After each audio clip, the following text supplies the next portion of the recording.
5, 4, 3, 2, 1.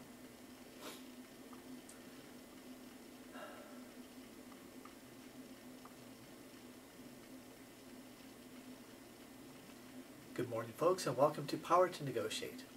Today's session is going to be on how to hold an open house. And I'm going to say, Reed, why in the world would I want to know how to hold an open house? Imagine, if you would, that you're a real estate investor. How are you going to get people into your properties unless you get them out to take a look at them? Well, there's a couple of ways, and one of the best ways is to hold an open house. I typically like to do this on a Saturday or Sunday afternoon. And what you will want to do is you'll want to have this in the paper and have this on Craigslist and on every social networking page you can. And what I typically do is I will make up a sign that says open house. And let me show you something that's cheap and something that's really easy to do. You get one of those styrofoam paper plates, and you use a straight edge and you cut an arrow pointing either to the right or to the left, whichever one. You can go ahead and just flip this around, and use an X-Acto knife or use a razor blade to cut out the stencil on that styrofoam paper plate, and then use some red spray paint, and then spray paint the arrow onto other styrofoam paper plates. And then all you have to do is make a little sign that says open house, and you can go ahead and put this on a pole, attach one of those little circles, one of those paper plates that has the arrow pointing to the right or left, and then take this out to every major intersection. Open house, an arrow pointing the way to turn. And the red arrow will go ahead and indicate, oh, I turned this way. So once someone is going that way, once someone has seen one of your signs, if they're going that way, they'll get there. And what I would always do is the day before, I would ask the people at the corners, I'm going to be having an open house on Saturday afternoon, on Sunday afternoon from 1 until 4. I'll be putting these up from about 12 until 12 to 5. I'll be taking these down. May I do that? And ask them their permission to go ahead and put it on their property. And usually people say yes. If you tell them you're going to take it, put it up and take it down those times. And you might even offer to go ahead and pay them a couple bucks if you have to. And then do that. At your open house, what I like to do is I like to have balloons hanging from the mailbox. And if you can go to a banner store and get one of those 20-foot long banners that has the little pennants hanging down, car dealerships have these. And you have this draped around the porch so that if someone is driving down the street, they see that something is going on, and you have open house. Here is what I suggest on open house. Less is better. So if there's furniture in the house, get rid of it. Everything should be clean. You want to have nice, soothing music on, not hard rock, not country. You want to have just mood music that makes people feel positive. I would suggest get some of that new agey type of music that sounds like a Mannheim Steamroller or something like that, that doesn't necessarily have a theme, like Christmas or something like that. But you want to have something that makes people feel good, but they don't really know why. Now, an old realtor's trick is they will start to bake a loaf of bread. Get some potpourri.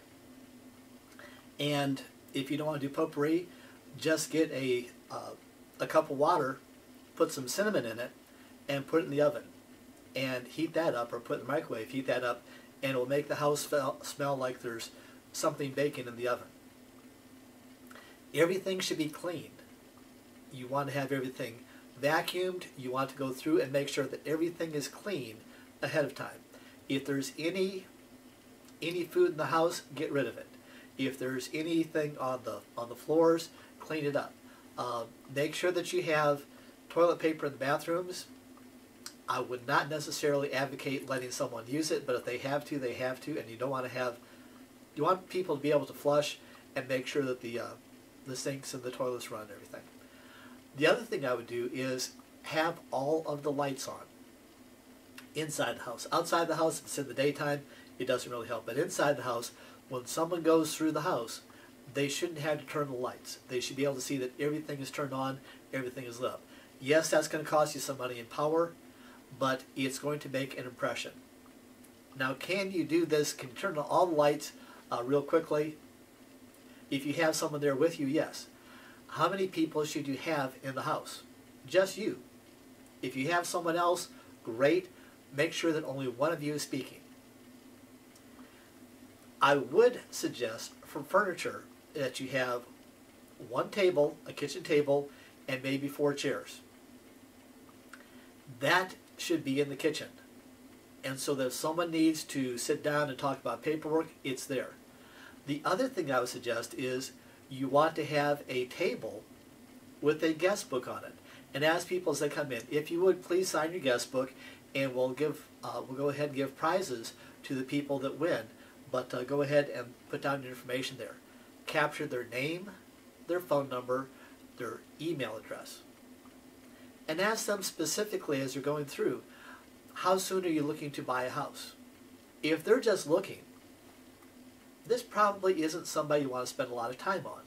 If they say, we're moving into the area, we need something within the next week, great. Spend all the time you want. Remember before in the professional process we were talking about qualifying people? If they're just looking, if they already have a house, if they haven't sold it yet, it could be 6-9 months before they're looking to make a move. Take them through the house quickly, be polite, but don't spend a lot of time with them. If somebody else comes in, say, folks, would you mind if I went ahead and spend time with these people over here? Don't be rude, but categorize the people that you're going to be spending time with. And don't waste your time on someone they can't buy. The other thing I would do is I would contact a mortgage broker. And I would say, I'm holding an open house on Friday or on Saturday, on Sunday.